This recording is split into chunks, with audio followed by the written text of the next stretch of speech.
Forward करके वर्तमान में। आज से 3 साल पहले गुजरात सरकार ने एक फैसला किया। तो देखिए, उन्होंने कहा कि साहब सड़कों पर सांड बहुत घूम रहे हैं, तो हम 50,000 सांडों को बंदिया कर देंगे। 50,000 सांडों को हम बंदिया कर देंगे। अब देखिए, ये उत्तर प्रदेश में भी बहुत दिनों से अखिलेश यादव सांड सांड करके एक माहौल बना रहे हैं, जिसको ओवैसी ने कहा कि ये तो सांड समाचार पढ़ते हैं।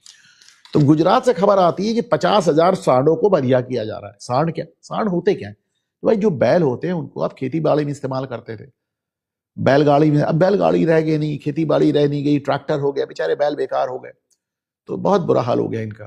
बहरहाल सांड वो होते हैं जिनसे गायों को का गर्भाधान कराया जाता है, जिससे हमारी देसी गाय की नस्ल चलती है। तो जिनसे देसी गाय की नस्ल चल रही थी उनको आपने नसबंदी कर डाली, बंदिया कर दिया। 3 साल बाद दूसरी खबर आती है कि नस्ल चलाने के लिए जो कृत्रिम गर्भधान यानी आर्टिफिशियल इंसेमिनेशन, जिसको मैं जानवरों का आईवीएफ कहता हूं, तो अब आप देखें महाराष्ट्र में, विदर्भ में 200 से ज्यादा सेंटर बिल गेट्स खोल रहे हैं।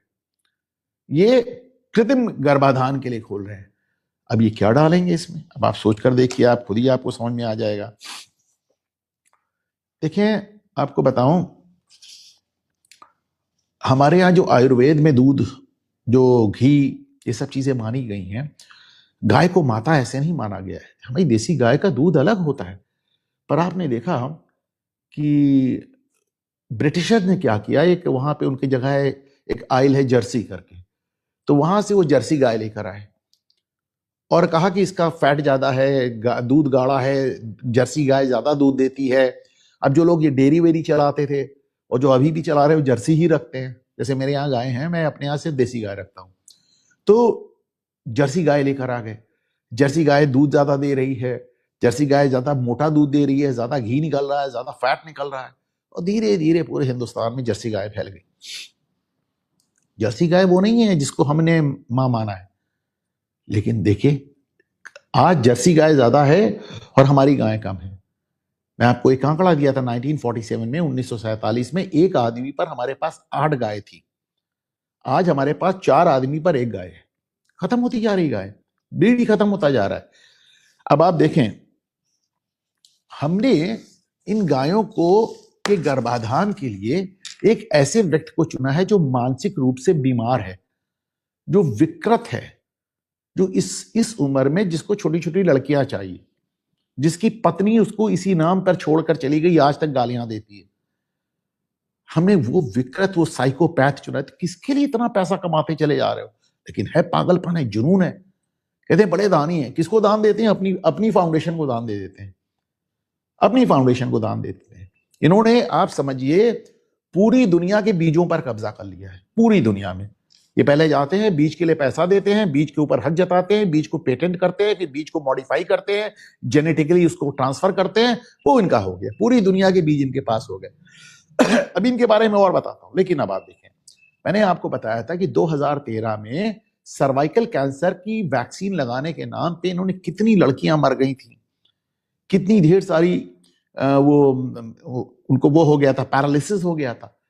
14-14, 15-15 साल की लड़कियां जिनके माँ बाप से परमिशन भी नहीं ली गई थी, उनके प्रिंसिपल को पैसे देके करा लिया, हो गया, कोई हल्ला नहीं बचा। बिल गेट्स है भैया, सारा मीडिया आपने खरीद रखा है। फिर मैंने कुछ पॉइंट्स बनाए, मैं एक एक करके आपको बताता चला जा रहा हूं। जिस आंध्र प्रदेश में इन्होंने इतना बड़ा कांड पीटा 2013 में, आज 10 साल बाद, 12 साल बाद फिर आप सब भूल गए। आज फिर उसी आंध्र प्रदेश में पहुंच गए। नायडू ने अपना लड़का भेजा इनको स्वागत करने के लिए, नायडू पलक पावड़े बिछाए इनका स्वागत कर रहे हैं। और आंध्र प्रदेश में ये क्या करने गए हैं? पिछली बार ये गए थे तो सर्वाइकल कैंसर के नाम पे गए थे, इस बार गए हैं, उन्होंने कहा कि आपकी जो हेल्थ है आंध्र प्रदेश के लोगों की, उसको मैं एआई से जोड़ दूंगा। आपका जो एग्रीकल्चर है, आपका जो खेती है, उसको मैं एआई से जोड़ दूंगा। तो यार खेती भी दे दो उनको और अपनी हेल्थ भी दे दो, फिर रहा क्या? दे दिया ना आपने, तो सब कुछ दे दिया। अपना नहीं, आने वाले पुश्तों का भविष्य सौंप दिया आपने बिल गेट्स को। बिल गेट्स को एआई सिमेंट से निकाल दिया गया। इतना हल्ला मचा कि वो, अच्छा, मैं कह रहा हूं गलत है। आप उसका जो एप्स्टीन फाइल पे आप उसका जो पकड़ रहे हैं, ये उसका छोटा अपराध है। उसका बड़ा अपराध ये है कि पूरी मानवता को गुलाम बनाना चाह रहा है। उसको एआई समिट से नहीं, उसको देश से लात मार के निकालिए। कैसे, बताता हूं आपको। देखें, डोनाल्ड ट्रंप में और मोदी में झगड़ा किस बात पे हुआ? उन्होंने कहा अपना डेयरी इंडस्ट्री खोल दो हमारे लिए। मोदी कहा डेयरी इंडस्ट्री नहीं खोलेगी। बात इतनी बढ़ती चली गई। भाई, जो तुम्हारी गाय है वो हाइब्रिड गाय है, वो भारतीय गाय नहीं है। उसको तो तुम जो चारा खिलाते हो वो नॉनवेज खिलाते हो। उसका दूध ज्यादा गाढ़ा होगा, तमाम चीजें होंगी, लेकिन वो हमारे लिए कहीं से अच्छा नहीं होगा, कहीं से अच्छा नहीं होगा। लेकिन जैसे ही हमने मना किया कि हम अपना डेयरी नहीं खोलेंगे, वैसे ही बाजार में आपने देखा सारे मीडिया में छपने लगा, अमूल डेयरी खराब है, फरानी डेयरी खराब है, ऐसा है वैसा है। और ये देखिए, इन्होंने कौन सा एक, मैंने इसका नाम नोट किया था, थोड़े पेपर्स ऊपर नीचे हो गए। एक आप ही लोग बताइए, कौन सा एक बैक्टीरिया बता दिया कि साहब इस दूध में फलाना बैक्टीरिया है। कोई बैक्टीरिया आपने इसके ऊपर घोषित कर दिया कि फलाना बैक्टीरिया है इसमें, और अमूल डेयरी खराब है, मदर डेयरी खराब है। तो सिर्फ इसलिए आपने इसे अटैक किया क्योंकि आपको अपना दूध यहां बेचना, अपने डेयरी प्रोडक्ट्स आपको बेचने, आपको अपना दूध, मक्खन, चॉकलेट, दुनियादारी बेचनी। आप देखें, हमारे यहाँ दिवाली पे जो पकवाने होते, हर बार सोशल मीडिया पे वो आ जाती है, पकवान मत खाइए, ओबिसिटी बढ़ेगी। तो क्या खाइए? वो विज्ञापन आता है कुछ मीठा हो जाए, और मीठे के नाम पे चॉकलेट। वो चॉकलेट जिसके लिए पाम ऑयल इस्तेमाल करते हैं भारत में, और विदेश में इस्तेमाल करते हैं कुछ हेल्दी, हमको पाम ऑयल से आप चॉकलेट बना के खिला रहे हैं। तो भाई ये ठीक नहीं है। और देखें, ये जो सर्वाइकल कैंसर वाला जो कांड करके आए थे, उसको पूरे भारत में करना चाहते हैं, और करने के लिए सास भी कभी बहू थी वाली वो उस पर आगे बैठ गए स्मृति ईरानी के साथ। इतने डेस्परेट हैं कि हमको पूरे भारत को अपने कब्जे में लेना है। एक चीज देखिए, जब कोविड फैला था तो कोविड में इनका बिल गेट्स का नाम आया था, आपको याद? अभी तक आता है, धुआंधार आता है। लेकिन कोविड के साथ एक बीमारी और फैली थी, आप में से कुछ लोग जानते होंगे, मैं इसलिए जानता हूं कि मेरे घर में 6 गाय थी, 6 को हो गई थी। एक लंपी वायरस आया था। लंपी वायरस के नाम पे हजारों हजार गाय पूरे देश में मरती चली जा रही थी। मैंने कैसे अपनी गाय बचाई, मैं कितने टेंस दिन मैंने गुजारे, मैं जानता हूं। तो कोविड और लंपी साथ साथ आया था। आदमियों में कोविड आया था, जानवरों में लंपी आया था। तो अगर कोविड के साथ गेट्स का संबंध है तो लंपी ऊपर से तो नहीं टपका होगा ना। आप देखें, हाँ, हमारे साथ कई बार ये खेल हो चुका है, कई बार ये खेल। बीच में नहीं आता कि नेस्ले दूध में पता चला था कि नेस्ले का जो नवजात शिशु का जो दूध था उसमें चीनी मिला रहे थे, किसी ने कुछ नहीं किया। आपको याद होगा भाई, 1940-50 तक हम लोग देसी घी पे डिपेंड थे। फिर हमने कहा नहीं, देसी घी बहुत खराब है, वनस्पति लो। आज कोई वनस्पति छूने को नहीं तैयार है। और वनस्पति, सोचिए, हमको कम से कम 60-70 साल कैसे बेचा गया कि यूनिलीवर करके एक अमेरिकन कंपनी आई, उसने डालडा, एक जमाना था, पता नहीं आप लोगों के, यंग लोगों को नहीं याद होगा, घी मतलब डालडा। हम लोग बचपन में ये पहेलियां करते थे, 3 अक्षर का मेरा नाम, उल्टा सीधा एक समान। क्या आंसर क्या है? डालडा। मतलब घी माने डालडा। इतने साल के बाद डालडा कोई छूने को तैयार नहीं, वनस्पति कोई छूने के लिए। बीच में धारा ऑयल का एक स्कैंडल हुआ था, आपको याद है? अब लोगों को समझ में आने लगा, देसी घी पे जाओ, देसी घी पे नहीं, देसी गाय की देसी घी पे जाओ। तो इतने खेल साहब हमारे साथ रेगुलर हो चुके हैं, कई बार हो चुके हैं। जहां तक बिल गेट्स का सवाल है, करीब 4 लाख एकड़ का किसान है ये। पूरे हिंदुस्तान में कोई इसका 1/4 इतना बड़ा किसान नहीं, 4 लाख एकड़ का किसान है ये।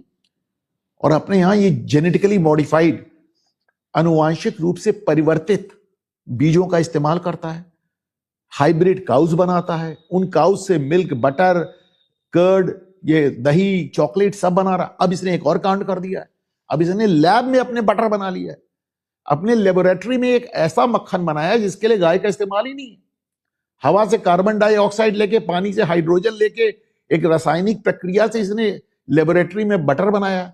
और वो बटर अगले साल 2027 में पूरी दुनिया में इंट्रोड्यूस हो रहा है। होटलों में, रेस्टोरेंट्स में, हर आदमी की किचन में पहुंचाने की योजना है। और अभी से मीडिया उसके लिए तारीफ पे तारीफ के पुल बांधे हुए है।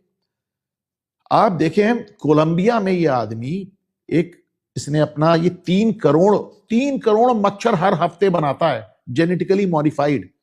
कहता है इससे डेंगू रुकेगा। 3 करोड़ मच्छर 18 देशों में उनको बाकायदा जाके जैसे दवा छिड़काव होता है, मच्छर का छिड़काव होता है। श्रीलंका, इंडोनेशिया, वियतनाम, कीनिया, कहां कहां नहीं हुआ। सिर्फ एक मर्द देश था, वो बुर्किना फासो, लात मार के निकाल दिया उसने बिल गेट्स को, क्योंकि वहां डिक्टेटर है, तो आर्मी डिक्टेटर है, उसने लात मार के इनको निकाल दिया। उसने कहा नहीं, तुम्हारा मच्छर नहीं चाहिए हमको, लेकिन तुम्हारे पड़ोस में है तो मच्छर कैसे रोक लोगे भाई। तो साहब मेरा ये कहना है कि जिस तरह बुर्किना, ये एक साइकोपैथ है, इसको पूरी मानवता पे कब्जा करना है, हमारी हेल्थ पे कब्जा करना है, इसको हमारी डेयरी प्रोडक्ट्स पे कब्जा करना है, हमारी गायों पे करना है, हमारी फसल पे करना है, बीजों पर करना है। ये एक सत्ता का पागलपन है। एक पुरानी कहावत है कि इस पृथ्वी पर हर आदमी की जरूरत के लिए पर्याप्त संसाधन मौजूद है।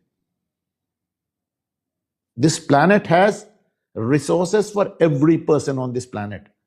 लेकिन इस पृथ्वी पर जितने भी संसाधन हैं वो एक आदमी का भी लालच पूरा नहीं कर सकते। बिल गेट्स उन्हीं लोगों में से है। तो साहब मुझे तो इसमें बहुत ज्यादा एक खतरे की बू आ रही है। हल्ला मचाइए, अपने अपने स्तर पे ले जाइए इसको, चाहे वो महाराष्ट्र हो, चाहे गुजरात हो या कहीं हो।